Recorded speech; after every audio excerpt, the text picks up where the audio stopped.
Bismillahirrahmanirrahim. Assalamu alaikum and a very good day to all of you, my dear students. I welcome you in lecture number 18th of report writing skills. If we start from where we left in the previous lecture, lecture number 17, we were talking about the basic concept of email. Called it as the electronic version of a letter or electronic mail in general. And what was the focus? We targeted the basics alongside some steps of effective email writing. And in addition, we discussed and talked about the manner in which it has to be formatted. If we look at it, if you remember, I talked in detail to consider this as an electronic or a digital personality of yourself, and therefore how you should dress up and moving onwards how you should talk are some of the sections that we try to cover. However, talking about the structure, we talked about the head and then started with subject alongside a discussion regarding our salutation or greeting and the manner it has to be structured. Once you have greeted, what is about to come will be the focus in our today's lecture, and I'm going to take a start from our opening sentence, the manner in which you are going to open up the conversation. What should be the focus when you are about to commence with a discussion, with a talk, with your addressee? The basic focus in case of your opening sentence should be that it should provide a reason for writing. It could be any reason. In case you have been asked a question, so of course in response to that question you are coming up with this email to provide some detail, providing an answer, providing a response, but that is the basic purpose here, which is covered in case of your opening sentence. Moving onwards, you are responding to an ongoing conversation as well. It may not be just a simple question, but it's a situation in which a discussion is continuing regarding a subject matter in which this open dialogue is happening between you and the other person. So of course, you both are giving each other a chance to have your say. Well, in that scenario, of course, it is expected from you to provide a feedback once you have received an email from the other person. And that is how you basically respond in your opening sentence to an ongoing conversation as well. Moving ahead, this is the key of developing this link between the interlocutors, you and alongside the other person who is being addressed or the one who is talking to you. So the manner in which you're going to write your opening sentence is going to determine the kind of relationship which will be maintained in the ongoing conversation which would come after the opening sentence. Therefore, this opening sentence has its significance and therefore has to be structured accordingly. If you move ahead, you can see some good examples to have an idea how the opening sentence vary and how these are expected to be structured. Following our phone conversation, I am sending you, and then of course whatsoever has been required, whatsoever has been asked to be provided within that telephonic conversation, first you are giving the reference of that conversation and then you are sending. That is how you basically commence with the talk, or that is how you basically provide the very first, the opening sentence. Another way of starting your email once you have greeted the other individual is attached. Please find documents you requested regarding the subject matter which is being discussed, which is being talked about, which is basically the hot topic for your conversation with the other person.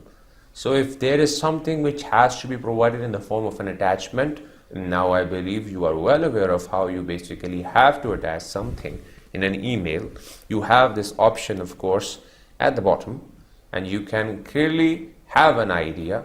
We'll show you as well where is this key located within your interface once we opened up to see how your window of composing an email appears. Over there at the bottom, that key was there as well, but to facilitate you, I'm going to show you where is that exact button through which you basically attach the additional documents to be provided to the other person. But for that, of course, you have to provide a reference that there really is an attachment which is being provided to you, and that is how you basically initiate the talk within the opening sentence. In regards to the upcoming pilot program, I've listed below the tasks and deadlines that need to be completed. So the upcoming pilot program is basically the topic, and you are highlighting it, and then you are listing some of the tasks and deadlines, but of course starting from the previous reference. That is how you are realizing the fact you develop a link with the previous conversation and you develop a link with the other person's talk. Another example is, of course, further to our last discussion, I would like to bring to your attention the following issues. So of course you were probably asked to provide certain reasons for an event, certain event which has taken place for which you have been asked to provide certain feedback. So this is how you basically, with reference to what has been inquired about, you structure your opening sentence. If there needs to be an agreement, you highlight that agreement first, and then as we agreed, there will not be whatsoever is the decision, but just look at the variety which is possible if you know what basically is the purpose of this opening sentence. So it can vary, and you can structure it based on your comfort, your relationship with the other person who is communicating with you. Based on that relation, based on that link which exists, you can structure or you can pick the kind of opening sentence that you want to use with the other person. Some other examples include, please reconsider our proposal for funding or getting any kind of grant from the funding agency. Of course, now the tone seems a bit different. You realize by looking at the structure that you are, of course, communicating with a higher authority, and that is why you are trying to be more courteous, being more respectful, and starting, of course, from this please, which means you're trying to request with very respect and honor. This is how you basically have to decide whether the other person is someone with whom you can be a bit informal, or you have to maintain this line of distance between the two individuals. So you have to decide what suits better. In response to a job post for marketing director, please find below a brief overview of my skills. I've also attached my CV for your review. So once again, you provide a reference, and with reference to what is has been provided earlier in the conversation, then you are responding, and that is something which makes a difference, and that is how you need to structure your opening sentence.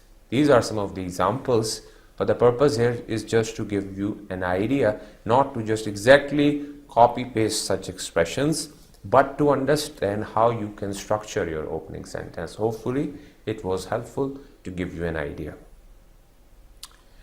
Once you have written that opening sentence, you can move ahead to provide, with reference to that opening sentence, some supporting details which are coming ahead. It could be a detailed list, and that you provide in the following manner. In addition to the attached agenda, please click on this link, and then you have provided some link to find additional supporting details. My apologies.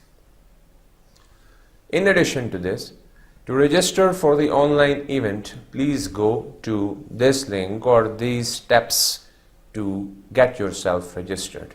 So for any kind of detail, that is how you're going to structure once you have already provided the opening sentence. because right after that opening sentence would come the details with reference to that opening sentence, and these have to be structured accordingly so that the cohesion and the coherence is maintained throughout your electronic mail. Hopefully you're following me and you got the idea. So far we are moving from top to the end of the email structure, and after the head we are going through the body, and after the salutation this opening sentence, and right after the opening sentence we are going through the supporting details and the manner in which these are to be structured. So of course you provide these supporting details if these are separate points in separate paragraphs, because these paragraphs would of course give your reader an idea that a new point is being discussed in the next paragraph, and of course the topic sentence itself would become the most important, and that is how its structuring, the choice of words has to be very carefully chosen so that it may not distract your reader. Of course you have another option which was already discussed in lecture number 17 of making it accessible. And how do you make your document accessible?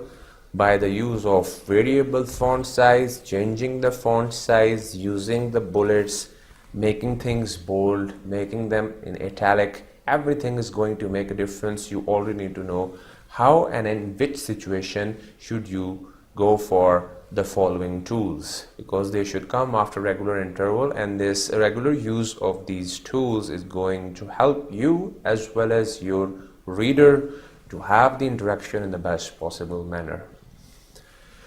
Coming back to our supporting details discussion, we come towards the closing sentence. Now you have provided all the details.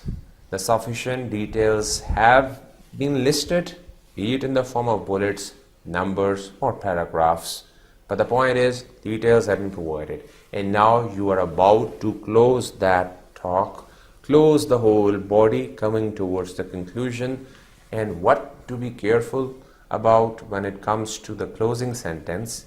Well, you need to ensure you maintain that link with the other person so that he or she may remembers what you talked about in your email. Maintenance of a link, maintenance of a relationship is going to lead that other person to provide you a response email, as long as there is a link. And how do you develop that link is something to be understood with the upcoming example. But to talk about the points that you try to achieve with the closing sentences, in addition to maintaining the link, you lead the other person towards some action. So you make a call to the other person to perform an action. That is also something that you achieve as a result of an effective closing sentence. In addition to this, you pave the way for the receiver to provide a feedback in reply of an email. Once again, when there is a link and you are making this request of performing an action by the other individual, of course you will get a feedback, be it in the form of an action or a response email, but of course you are paving the way for the feedback, and that is something to be achieved with your closing sentence as well. And last but not the least, this one is also very much important, that you need to appreciate the other person. Why? Because the other person has spent precious time of all the activities which he or she has to perform. He has taken some time out for reading the email, giving time to all the things which you have written, be it in detail or in short, even reading the subject. They are spending time. And if they are giving their professional time to you, of course, it's always good to end your conversation with a thank you note in a similar way as you thank the other person in a general conversation, a general talk, face-to-face talk. If it's happening in a professional environment, of course, you say a thank you note. But in a similar way, you once again have to imagine that face-to-face talk that I talked about in lecture 17, that imaginary person has to be thanked for the time he or she has spent to listen to you in that imaginary environment, or in case of an electronic version, the time spent to read the content which you have written, which you have typed and sent in the form of an email. So for that time spent, appreciation along with a thank you note should be there in case of your closing sentence. Some of the examples to realize the manner in which you can thank the other person is: I look forward to your reply. Thank you for the time you have taken to review my candidacy for the position. Of course, giving you the context of you being applying for a job, and now after the interview you are thanking the other person for taking out time to interview and to assess your skills. Moving ahead, please don't hesitate to contact me with any questions or concerns you may have. Can go in any context, but in general, if you have raised a topic, then of course you end it in such a way that in case the other person, if you believe, you anticipate that such topic may be making that other person a bit hesitant to provide a feedback, so of course this statement would motivate and encourage the other person to immediately send you a reply. So of course that is how the structuring of these closing sentences becomes important and have to be used in such a scenario. Thank you in advance for your time. Of course, time is money and time is being sent. That's why with reference to the time spent, you can of course mention it as well. I await receipt of the information we discussed. So you have talked about something in detail and now you are referring to that point as well. Again, in line with the point of call to action. You are making the other person to perform an action or to give you a feedback. So that is how such thank you note goes in line with your call to action as well. So that is how all these functions can be performed in a closing sentence. Please forward me the exact information. Again, a call to action, as a result of which you're going to get a feedback coming back towards you. These are some of the good examples of effective closing sentences. Once you have written the closing sentence, that's not the end of the story. Rather, the other person would really like to know with whom he or she was communicating. Therefore, first thing comes first, and that is you are now signing off. And this sign off is basically done by expressions such as sincerely, yours sincerely, yours truly, thank you, best. There are many emails that I get in which just a simple word best is written. Okay with me. I use quite often best regards. You can simply say thanks, that will also suffice.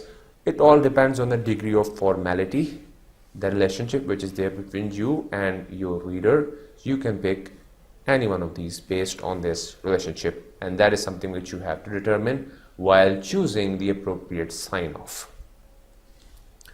Once sign off is done, now is the time when you provide your own points of identification, and you basically are the addresser, of course, of your email. So for your addressee's convenience, you're going to provide a signature. This option of signature is also available in which you pick your signature, and in order to simply validate and to authenticate it for your receiver, you simply provide a signature. The significance of a signature is same in this electronic email, similar to, of course, the signature that you have in our practical life, the kind of signature that you do on any document for validity, for confirmation, for your own agreement.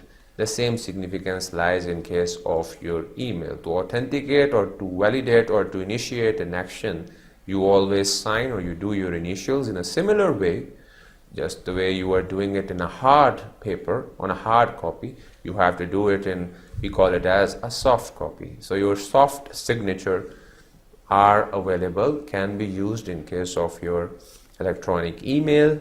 In addition to this signature, right afterwards you write your name along with your surname. I'm not just talking about your simple name because that will sound a bit informal. You talk about informal communication, you can go for it, but in general professional communication, of course, use your full name.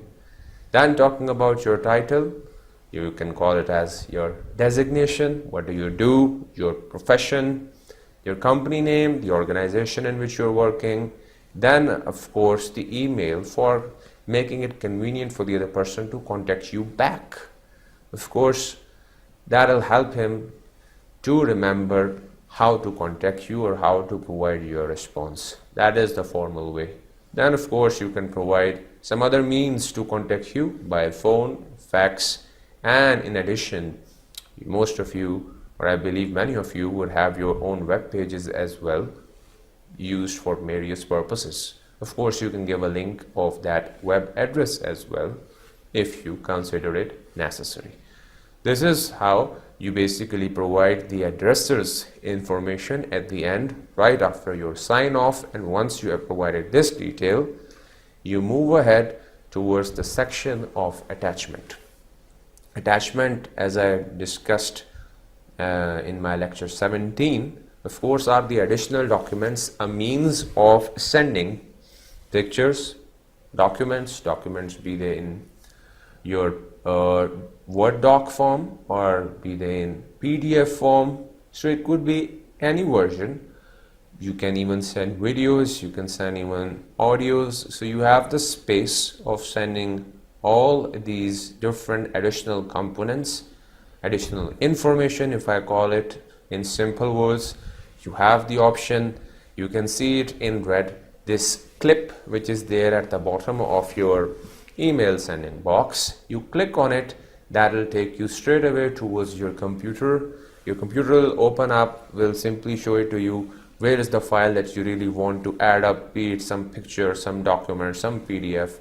Just select the location, locate it, select it, open it. It will be directly uploaded within this area. You will see it, the name of the file. It would be visible over here at the bottom in blue color once it has been uploaded, and everything once it's final, once you have proofread everything, if it seems okay, you can of course click on this button of sending and this will send it directly to over here. The email seems a bit tricky, ECEK, it could be anyone. You can simply write the name of your moderator here, but the purpose here is whenever you have to send something, that is how you do it. If there is any attachment to be attached, so of course you click on this button, upload it and then send it. This is how you basically go through this process. Hopefully now whenever you have to send an email, I'm sure you're not going to make any mistake, I'm sure, and I will be keeping an eye as well that whenever you send an email, so not the whole email is being written in the subject line. Subject line should have just the subject and your whole email, the rest of the text, along with the opening sentences, the closing sentences, and all the additional details that you are providing in the middle are coming at the section where your email body is supposed to be written. You have to be careful about it. Over here, some sample examples here for you. Why this example? Because of course you are being prepared for your professional environment. So of course whenever you open up the newspaper or you are getting different advertisements through social networking, you find different ads for the vacancies being announced in different organizations. Of course, after seeing all the criteria, you are provided with an email to be contacted, usually the HR department. So of course, how you're going to contact them, this sample is going to help you out, which is why it was made a part. You can get an idea, but of course you can do structuring and changing it according to your own areas of expertise. So if we look at it, of course, after adding up the exact appropriate email being provided to you for correspondence, your greetings would be, dear hiring manager, I'm over here. I saw your job posting for a graphic designer in the ABC site. Over here we have the opening sentence making the reference of how you came to know about it. You came to know that a vacancy is being announced. And now some of the details which are necessary. In my position as media director for XYZ company, I had several projects for website, and then you are providing the details. Then you are making another important point, which is why it is going towards a next para. I also have extensive experience in both the planning and design of all graphic related projects. I believe I would be an ideal match for the position advertised. And then another important point, I have attached my resume, and below are some sample websites that I have designed for your review. So you are providing your skills and you are using these URL. These are basically links, just the way you find a link at the bottom. In a similar way you find certain links over here as well. You can just simply mention these links over here, so that once the manager clicks on them, it will directly take them towards the site which you have prepared. Now you are moving towards the closing. If relevant, I can send additional samples of work for your review. If I can provide you with any further information, please let me know. That is how you are taking them towards the ending. I look forward to hearing from you. Thank you for your consideration. Looking forward, maintaining the link, and then thank you for the appreciation. Of course, you are thanking them for the time that they have spent on your email, and then you are signing off with your name, address, and all the detail which comes at the end. Very comprehensive, a very good example. Even I liked it when I read it as well, and that's why I thought of making it a part of our today's discussion. You can of course use it, structure it, restructure it based on how you consider it to suit your needs, but that is how you need to divide your sections, and it was done in a perfect way.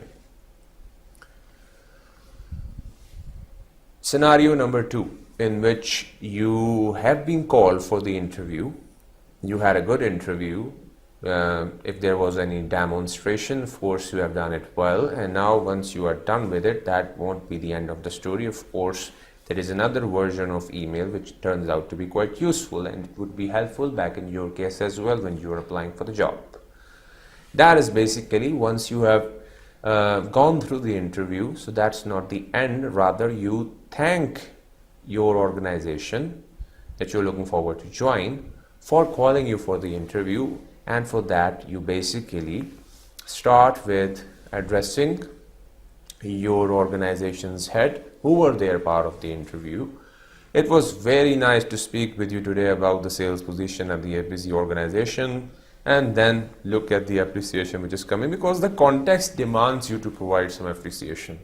You appreciate them, they look forward to consider you. This job seems to be an excellent match for my skills and interest, and then you are coming up with some of the points, once again highlighting the skills. In addition to my experience, I will bring to the position assertiveness and the skills, once again highlighting the important aspects. And even once you look at it, you look at the first statement which is there in the first paragraph, then the second one, and the third one, which becomes very much important as you are moving towards the closing. I appreciate the time you took to interview me, and I am interested in working for you. Look forward to hearing from you. Again, developing a link, thanking for the time. You have everything, and which is very important. Especially I would recommend that you will be conversing, of course, with one another, and especially with your teachers. Whenever you have to communicate, you can of course thank them for the time they spent on you, and of course the manner in which they try to facilitate you, and this in return will help you to develop your own email writing skills as well, because you'll remember that is how we were supposed to write, that is how we have learned from the lectures as well. So this is a very open space and opportunity for you to practice and sharpen your email writing skills. So give it a try whenever you have to email keeping in view the following aspects to make it even more interesting, more feasible and helpful for you. Right after this signing off and looking at the details you provide, the next example will be quite context related, because right now we are dealing with report writing, and you can see over here our subject itself is related to report writing. You can of course write the name of your moderator over here, and then I am a student in your report writing class and I am confused about today's homework assignment. I would appreciate if you could explain what you mean by the kind of report which is a bit confusing, or any other thing that you have to highlight. That is how you basically do it. And never forget to thank your teacher for the time they are spending to help you out. And then signing off with your name with space for the signature. You're using your email. Of course, you can mention it alongside the numbers if you want to give them for your correspondence. So that is how I believe the examples turn out to be helpful and useful for you to practice and develop your own email writing skills. Now, just to have an idea, I have this comparison for you regarding the format for an informal email as well as for a formal email, and that will be very helpful for you. These are just minor points to be careful about, and these minor points can make a lot of difference. The knowledge itself will be very helpful. In the next slide, basically we're going to look at the formal email format, but we should of course start from the informal and then see how it is different from the formal. If you look at the beginning, of course, it is telling you about the greetings, the different options which are there to greet your friend or anyone in an informal tone. So of course you can write the first name in journal with a comma. You can write of course dear to greet them with courtesy, dear Adam with comma, dear Mr. Turner, dear Mr. Turner without comma, with comma, without comma. You have the option. That's why all the options are written parallel to one another. You can pick any one of them and these will be considered acceptable in case of your informal email. Over here you are like addressing the other person by their name or by saying dear Adam, dear Mr. Turner. So even if you imagine that you are calling someone in a similar way who is there in front of you, they'll turn at you and they'll be expecting you're about to say something. So in such a scenario, you place a comma, and that's why the comma is there. This is also a very important point to be noted here, that if you are calling someone by their name, it will be very informal, whereas saying dear would make it informal but a bit less. In case of using these expressions such as hi or hello, you have options. For example, of your option of using hi or hello, you have two options. In case of either a hi or hello, you can use this comma. It will be okay with both of these. Whereas in case of your hi and then the name coming, it will be considered acceptable and better if you just place a full stop after the name. I'm talking about informal, never forget the point. We are saying that if you have to use hi, in case of hi, you have to use comma, and right after the comma and the name, you're going to place this full stop. Whereas in case of your hi and hello, you have to place comma after hi and hello both. This is the point to be remembered here. You have a choice that a comma should come after hi or hello. And this one is telling you that right after the name, your full stop should be placed immediately. These points should be kept in mind. They seem a bit confusing, but these are very simple and would help you, especially writing the informal email. Just to give you a quick review, hi and hello, you have to place a comma. Then you're going to write the name and then place a full stop. Making it more informal, of course, you can just write the name, or to make it a bit more courteous, you can place the word dear before the name.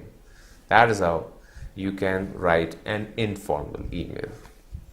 Moving ahead towards the formal format of writing an email, you might haven't seen this expression, but this is the one which is accepted. The use of colon right after the person with whom you are dealing in a professional way, this formal communication.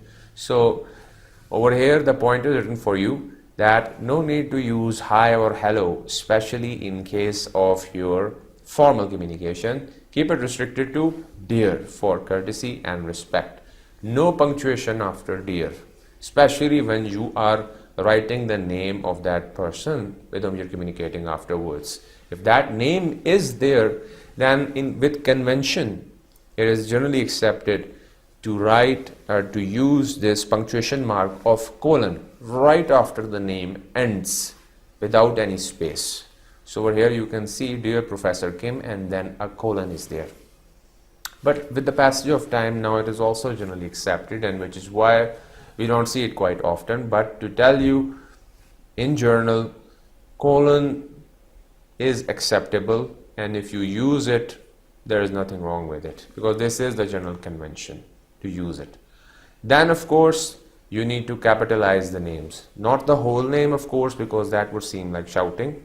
Purpose here is that when you are writing the name of the person, the first one should be an uppercase letter of that name.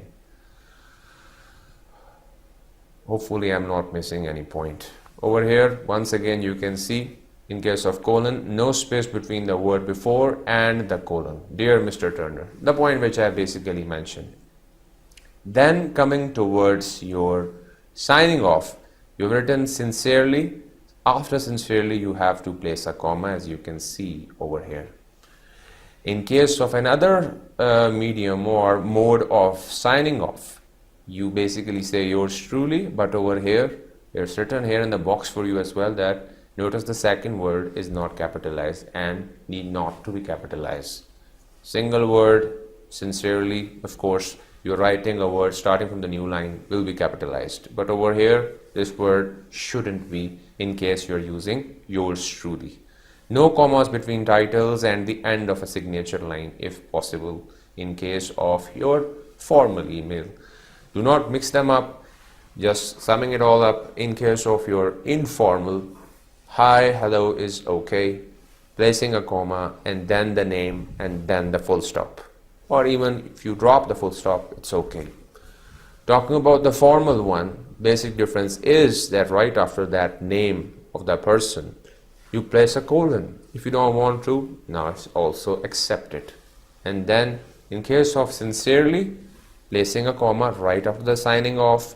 In case of using two words for signing off, yours truly, then truly will have the smaller case letter. That will be remembered and that should be practiced, and that is how you'll become perfect in your email writing.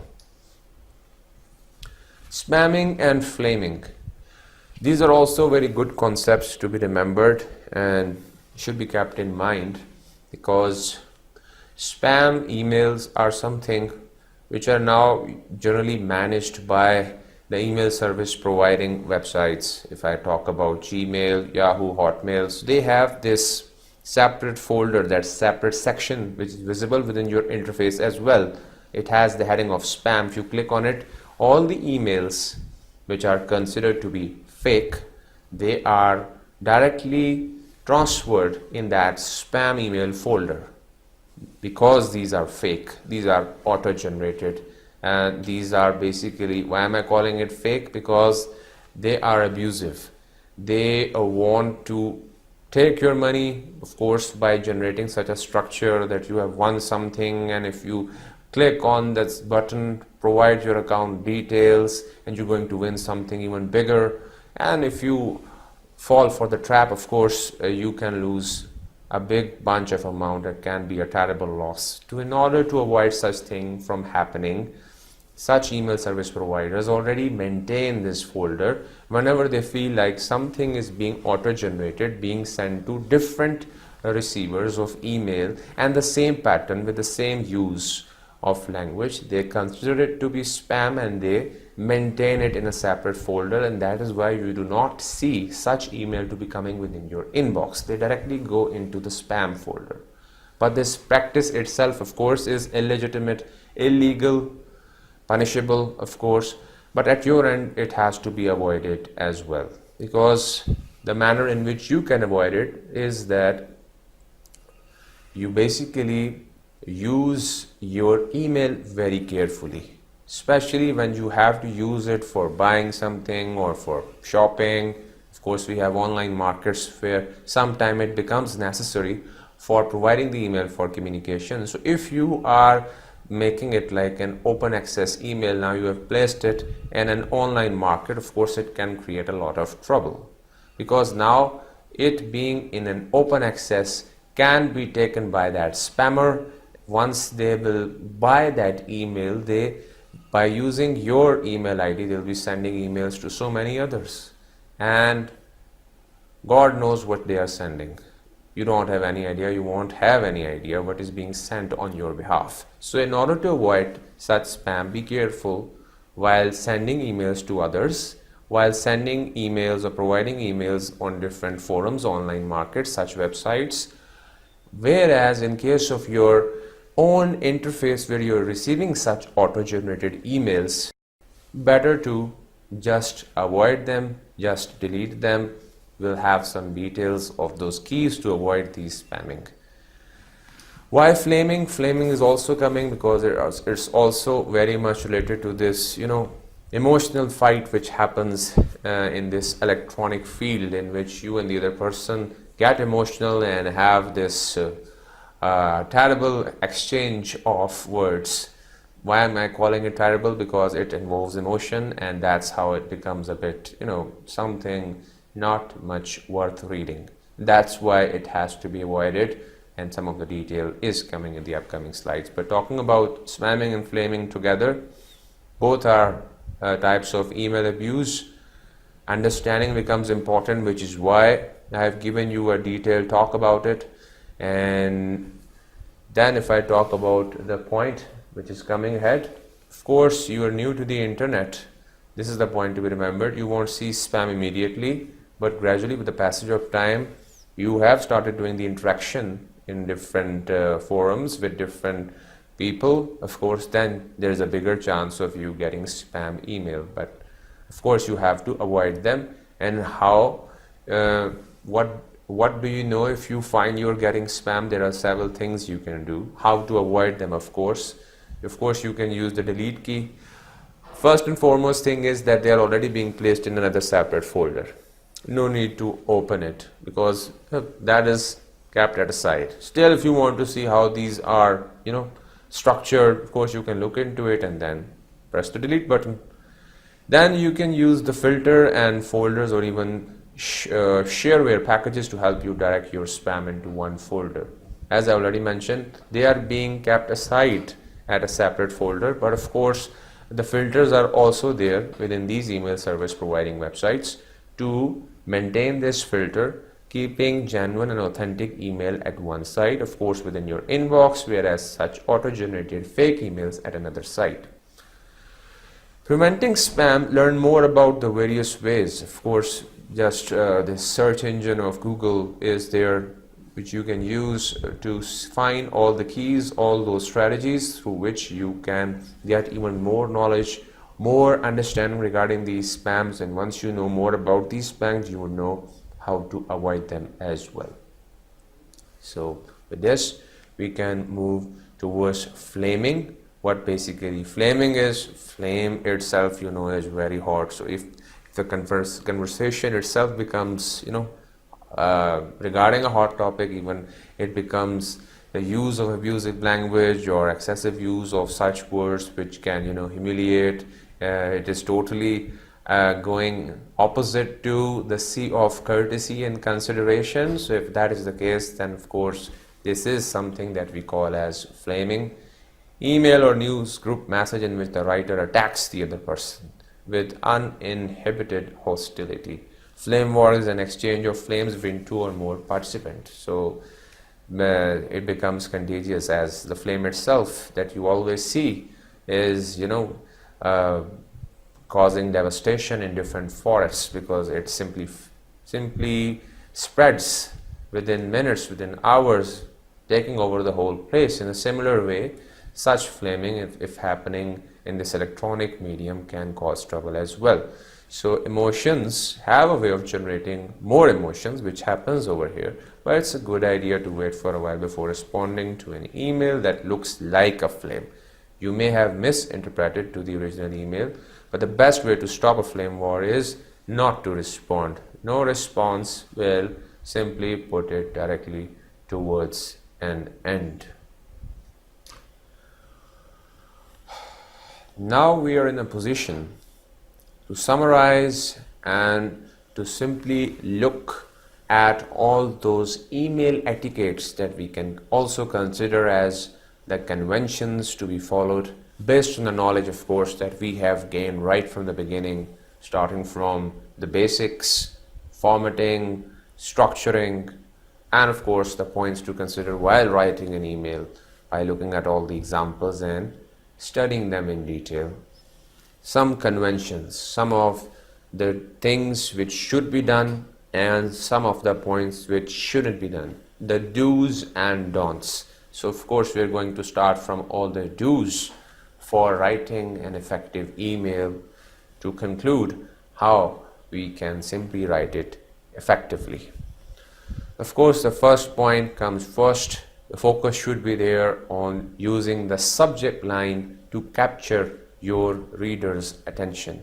That should be the focus, because that is going to make the ultimate difference. Subject is clear, it has everything, it jumps to the point, it mentions what's coming ahead, you are successful.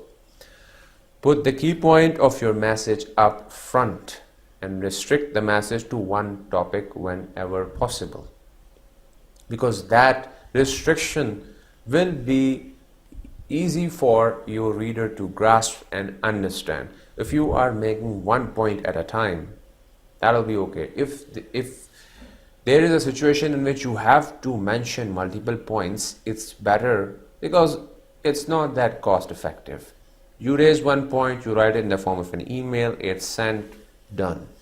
Now you have some of the other points as well, 2, 3, 4 for example. Of course you can raise point number 2 in a separate email.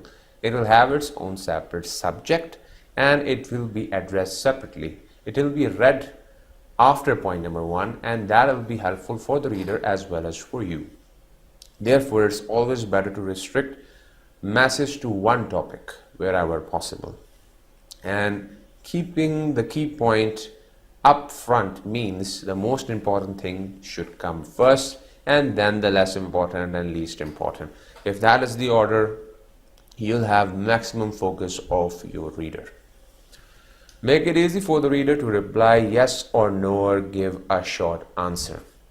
The more easier it is for your reader, the easier it would be for you to have this correspondence and to maintain and of course initiate a course of action that you really want to do. If there is a question for which there is a yes no reply, it would be of course answered immediately. But if you are asking for an open-ended question and an open-ended answer, of course that person has to critically analyze the situation and then provide you with an answer.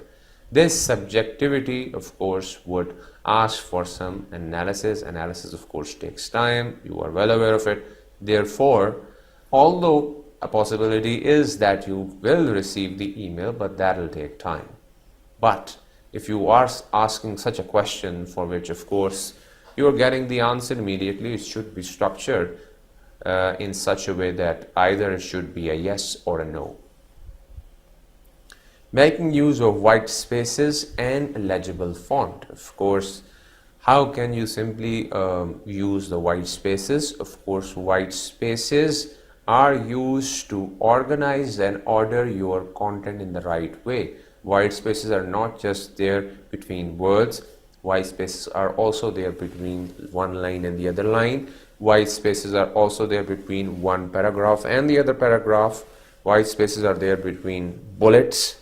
Therefore, this is the way the writer, or I would say over here, this content is trying to convey the meaning to you that white spaces shouldn't go in vain. They should be ordered in such a way, they should be utilized in such a way that you are using all the other techniques which are surrounded by the white space. That is basically the point.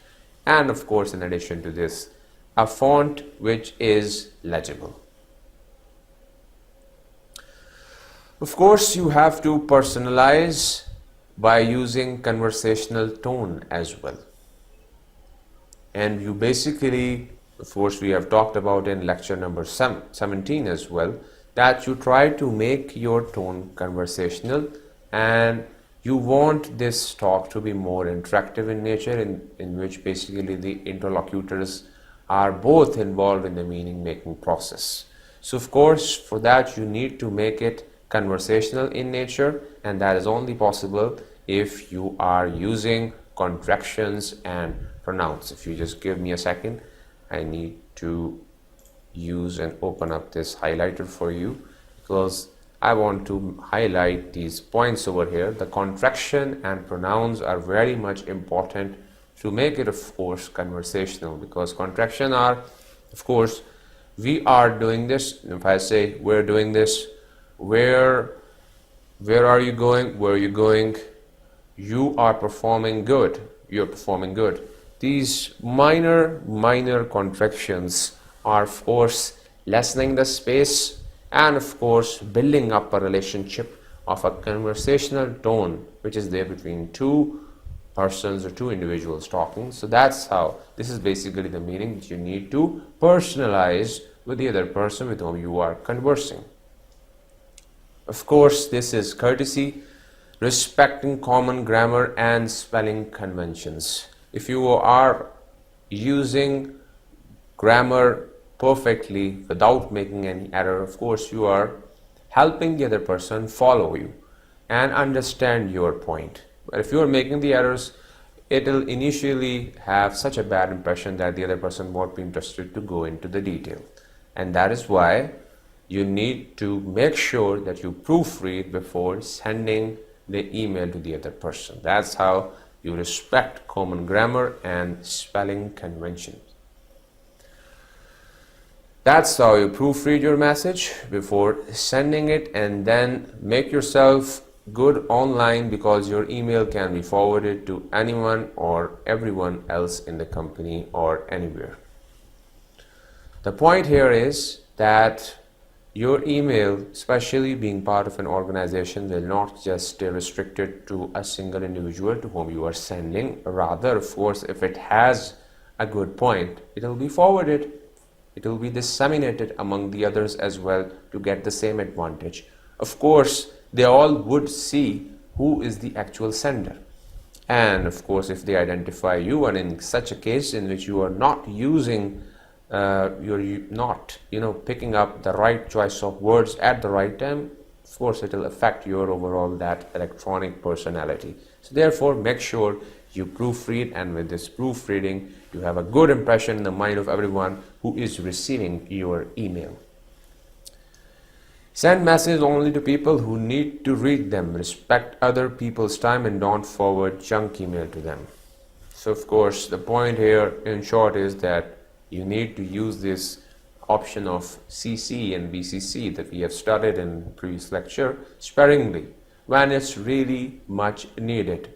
Even if you have to send a reply, so you have this option of reply all, and you have to be very careful not to select reply all rather than reply, because in case you just want to reply to a single person, if you click on reply all, every individual which is there in carbon copy is going to receive your email as well, and afterwards you will say, oops.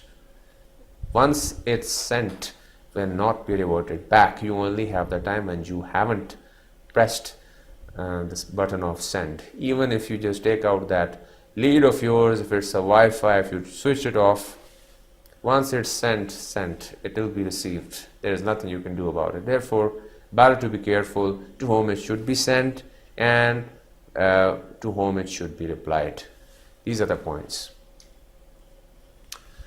Keep your message short and clear. Remember that screen shows only about half of what you see on hard copy. So this was the point that I mentioned, that nowadays we have this smartphone in the palm of our hand and we know what's the size of the screen, and if there is too much detail then they have to just drag it to see what's coming ahead. So rather making them drag and scroll down to see what is the detail, why not simply keep it short and simple and clear?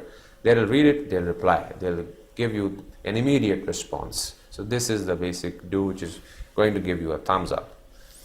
If it's long, give a summary at the start, because just think of the context that we have talked about in communication, that most of the people are interested in the summary, just the way we have this executive summary in a report. So you can provide such summary at the start. They'll be interested, they'll look at it. If it's really worth reading, they'll go into the detail as well.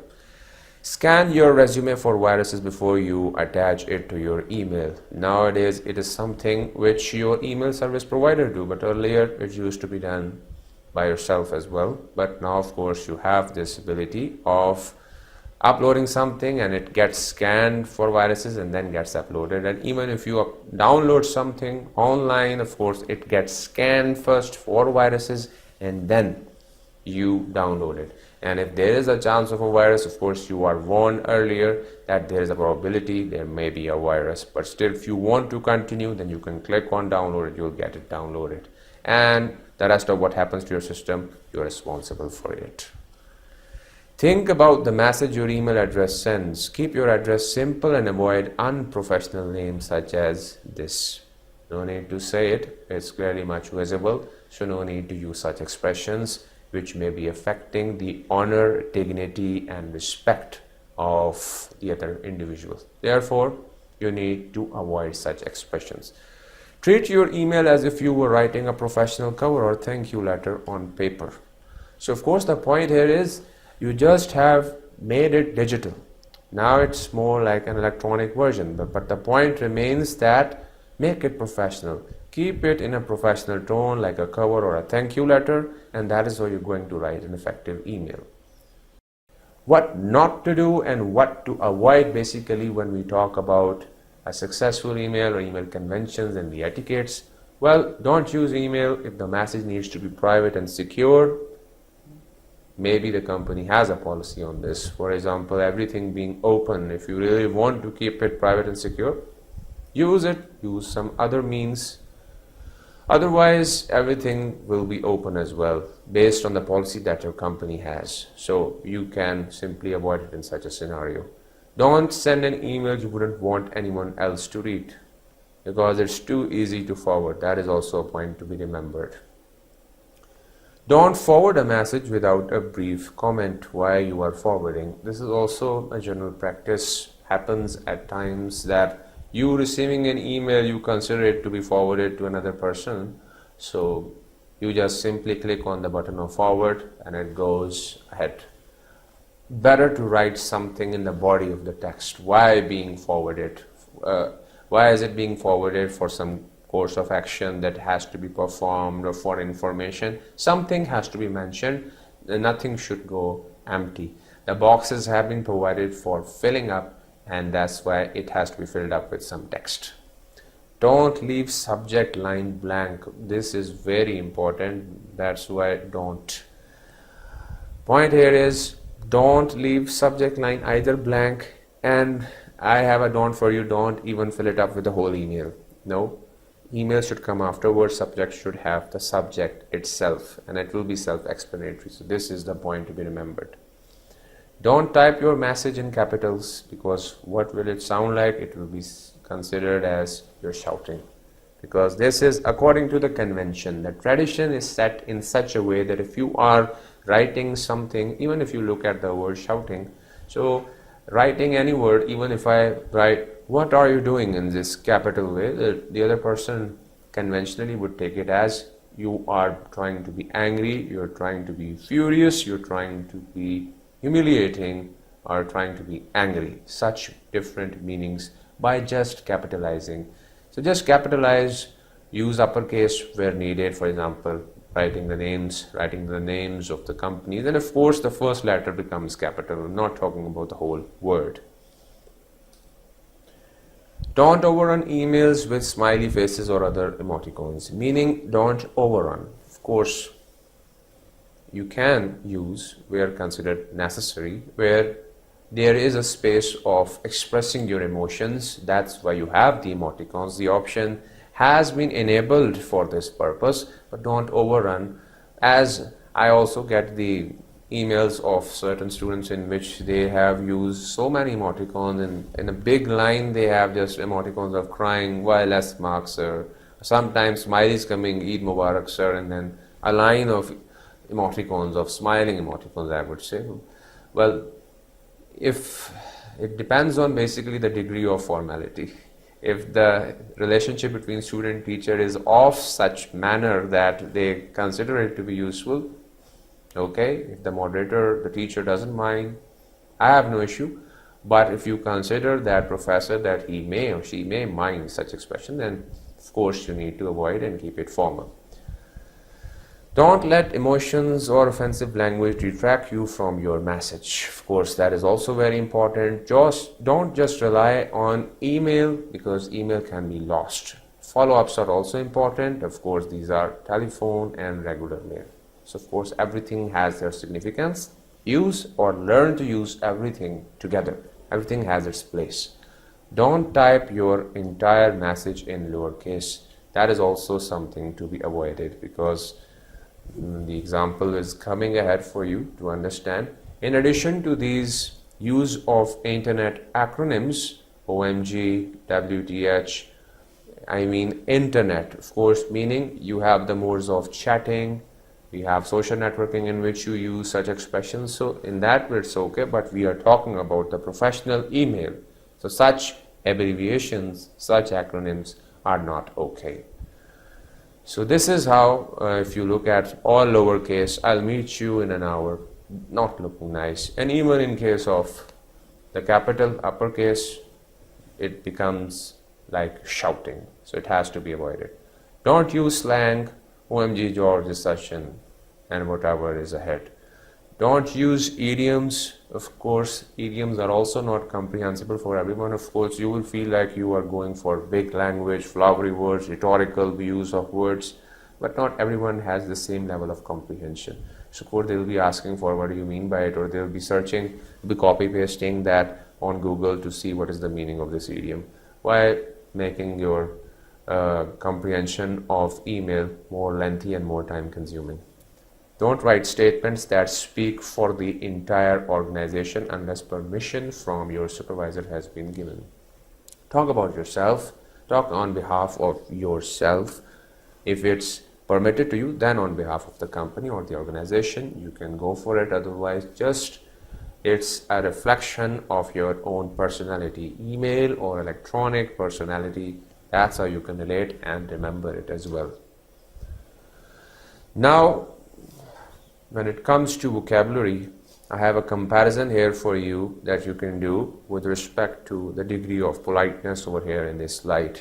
You have these expressions, and I have an alternative as well for you of the less polite expressions, or we can say less formal expressions. Thank you and thanks. I would like to apologize for, of course, you will be using such expressions in an environment in which you are talking to an individual in a professional environment, a boss or an immediate boss, whereas these can of course be used for your own friends for a talk or conversation. That is basically the difference. You talk about some useful expressions for permission. So in case of the upper one, may I come in, is considered more formal. Can I come in is considered to be less formal. But there is a story to it as well that I would like to mention here. I call it as a story because it's directly related to the meaning of these two words, which creates a lot of confusion. It used to make a lot of confusion back in my own mind, sometimes considering these two to be the alternative of one another, synonymous, having the same meaning. Sometimes it used to feel like maybe we are using may in one situation and can in another. Of course, both are modal auxiliary, but they have their own purposes. I have this some data collected here for you that I would like to mention regarding the history of these expressions. If I start from the word may, so this may of course existed in the Old English language, and the meaning of this may can be understood from this expression of might is right. This may and might had this meaning of strength, referring back to 8th century. So now we can say that the past meaning or the earlier meaning of this expression of may was related to the ability of doing something. In the meanwhile, a new expression came, and that was can. Now this can, earlier meaning was to know something, gradually flourished to become to know how to do something, and back in 1300 it evolved to become to have the ability to do something. Now this ability to do something has directly related it with may, the meaning of may, which was of course strength and ability. May and can started to create this confusion and were considered to be synonymous, as I had in mind as well. But the issue was resolved in the year 1926 with this fictional student-teacher exchange which happened in Charles Lurie's How to Say It, Helpful Hints on English Language, like a work in which this fictional interaction takes place between student and a teacher, and the teacher of course guides the student that in case of your may is used basically for permission, for a possibility whether this thing is possible, whereas can is used to check the ability. Can becomes more related with the ability, whereas may is used for the permission, and these are the meanings which are also accepted and appreciated when these expressions are used to convey this meaning. Therefore, this interpretation should be kept in mind as well, in addition to the use of these expressions as formal and informal. And in addition to this, I would say for your request, would you mind if I leave early becomes formal, whereas I am leaving early, you don't mind, do you, becomes a bit less formal. You want to suggest something or invite someone, would you like to go outside, is more courteous, or why don't we go outside is a place where you're trying to be compelling, motivating, or being authoritative. So a little change in the use of words can have such a big difference. Continuing our discussion on emails from last time, an email has 4 structural elements: head, greetings, body, and sign-off. Head and greetings have been discussed earlier. Let's move on to body and sign-off in an email. The body is where the main message is presented. It has 3 parts: the opening sentence, which states the purpose of the email or responds to the ongoing communication, the details, which support the purpose of the email, and the closing sentence, which concludes the email with a polite request for action or an expression of gratitude. Short and well-structured paragraphs will make your email more effective. The sign-off is about the sender. It starts with a valediction, such as regards or sincerely. Then comes the addresser's information, which includes name, designation, organization's name, email address, phone number, and web address. A student should present the registration number in the sign-off when emailing their moderators. This sums up the structural elements of an email. Now, being a student of this hybrid course, you might have some questions related to the lectures, and you may need to email your moderator. After typing your email, wait a minute and follow this quick procedure before you click send. Proofread your email, carefully check for spelling and grammar, attach necessary files, and make sure your email answers these 5 questions: who, what, why, how, and when. To answer who, check if the email is addressed properly. Double check the recipient's name and email address and let the recipients know who you are. Don't forget proper salutations and sign-off. To answer what, have an accurate and relevant subject line and clearly explain the purpose of your email and what it is that you want to accomplish. To answer why, state why it is you are approaching the recipients and the incentives or benefits for them. To answer how, briefly explain how will the process unfold or how will the purpose be fulfilled, or mention how the recipient can contact you for a response. To answer when, mention the timeline if it applies to the purpose, and let the recipient know if and when you will follow up on the matter. After this quick analysis and the required changes, you are ready to send your email. Happy emailing!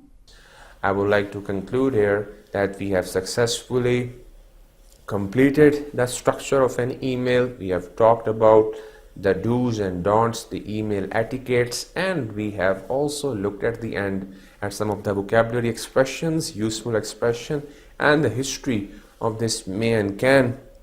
Hopefully you're going to remember it as well, and you would use may for permission and can to see whether this thing can be done based on the strength, the might, and of course the ability. Can is for ability, may is for permission. And with that, I would like to end my today's lecture.